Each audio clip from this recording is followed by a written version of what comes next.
Throughout history, there have only been a select few people in the world to have achieved great accomplishments for humankind. But one man was able to accomplish a feat that no other could ever duplicate. That man is Neil Armstrong. The reward for Armstrong's courageous feat was the support and unification of all people in America, and left a lasting legacy of increasing knowledge and comprehension of the moon and the universe around us. While many people would know Neil Armstrong as the first man on the moon, they would not know the events in his life that would lead up to his historic-like antics. Born in Wapakoneta, Ohio on August 5, 1930, he took an interest in flying airplanes at a young age. By the age of 16, he had already obtained a flying license before his driving license. Entering Purdue University with a U.S. Navy scholarship, he obtained great experience flying planes and became the youngest pilot of his squadron at age 20. After flying 78 combat missions in the Korean War, he joined the National Advisory Committee for Aeronautics in Edwards Air Force Base in Lancaster, California, to work as a civilian research and test pilot in 1962, and then later applying for NASA's astronaut selection and training. In 1966, his first major space assignment was the Gemini 8 mission. His experience working with the Gemini 8 mission would ultimately help Armstrong land a role during the Apollo 11 mission in 1969. As Armstrong and co-pilot David Scott launched from Cape Kennedy on March 16, 1966, the Gemini spacecraft had orbited and docked with the other orbiting craft as planned. But later, the combined spacecraft spun out of control and Armstrong had to detach from his craft to fix the problem. Armstrong's calm demeanor and professional conduct showed strong impressions of his leadership skills to his superiors during the development of the Apollo 11 mission.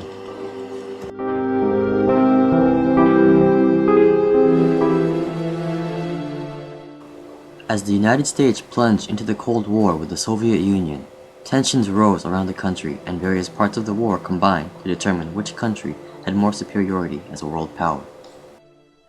The nuclear arms race, the space race, and the Cuban Missile Crisis were some of the factors that demonstrated both countries' strength and competence during the Cold War.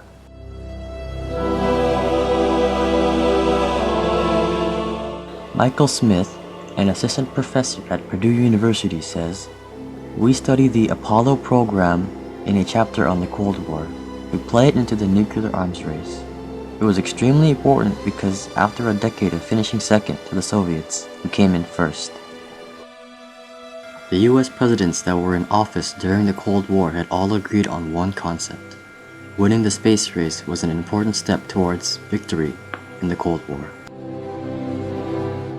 To achieving the goal, before this decade is out, of landing a man on the moon and returning him safely to the Earth.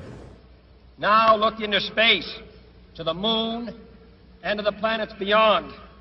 And we have vowed that we shall not see it governed by a hostile flag of conquest, but by a banner of freedom.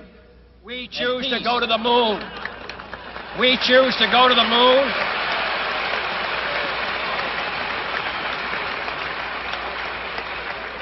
We choose to go to the moon in this decade and do the other things, not because they are easy, but because they are hard. Because that goal will serve to organize and measure the best of our energies and skills. Because that challenge is one that we're willing to accept, one we are unwilling to postpone, and one we intend to win, and the others too. As the various parts of the Cold War took action, America needed its citizens to stay together and feel unified. Someone had to give the people hope and inspiration. During the time of the Cold War, the main supporters of NASA and its missions were mainly young white males. Despite racial gaps and other inequalities at the time, African Americans and other minorities wanted America to win the Cold War. Rodney Coates, a Miami University sociologist and director of its Black World Studies program, says, When blacks and women became part of the space program, you had a wave of other people interested. The people would be kept in safe hands as Neil Armstrong was selected to become the lead commander of the Apollo 11 mission on July 16, 1969. Joined by Edwin, Buzz Aldrin, Michael Collins, and the rest of the crew, their mission was to perform a manned lunar landing and return from the mission safely. The Apollo 11 spacecraft launched from Cape Kennedy and entered lunar orbit on July 19, 1969. 5, 4, 3, 2, 1, 0. All engine running. Liftoff. We have a liftoff. 32 minutes past the hour. Liftoff on Apollo 11.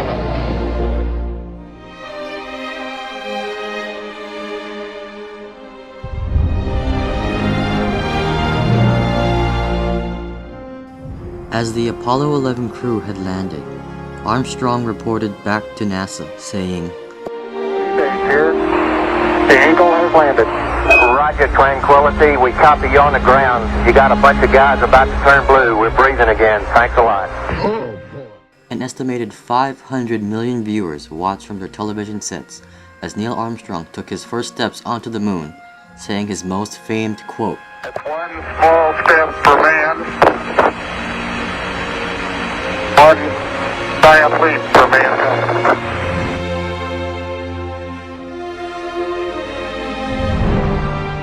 Afterwards, Armstrong and Aldrin raised the American flag on the moon's surface and then talked to President Nixon via radio telephone.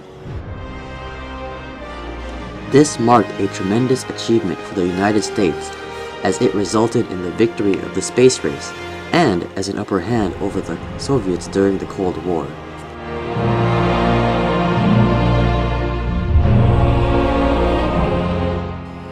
As the Apollo 11 crew returned home, the people were eager to congratulate the success of the mission. The streets were crowded with people as celebrations and parades were held in honor for Neil Armstrong and the rest of the Apollo 11 crew. Pat Dash says when people look back 300, 400, 500 years from now, the Apollo 11 program will be the thing that stands out. The century in which humans first walked on another planetary body. Neil Armstrong's contributions to the space race inspired many people to follow their dreams and goals of working in institutions and companies related to space research and exploration. Giving his alma mater personal papers and research resources to Purdue University, his papers will serve as a launchpad and starting ground for building a comprehensive flight collection in Purdue libraries. France Cordova explained, watching a Purdue graduate take those first steps on the lunar surface influenced the course of my life. It inspired me to begin a career in science. Did you ever imagine that 5 years after first going to the moon that we'd abandon the Apollo program? I knew we would have a limited life, but I must say it was a bit shorter than my expectation. I fully expected that by the end of the century we would have achieved substantially more than we actually did. As Neil Armstrong's accomplishment lives forever within the history of mankind, his legacy will continue to inspire others today. Armstrong says, our knowledge of the universe around us has increased 1,000-fold and more. Our goal, our responsibility is to develop new options for future generations, outside in the universe around us. Armstrong knows that the human race is capable of incredible things, and he believes that in the world of space, science, and research, we can all strive to learn more and more in the future ahead.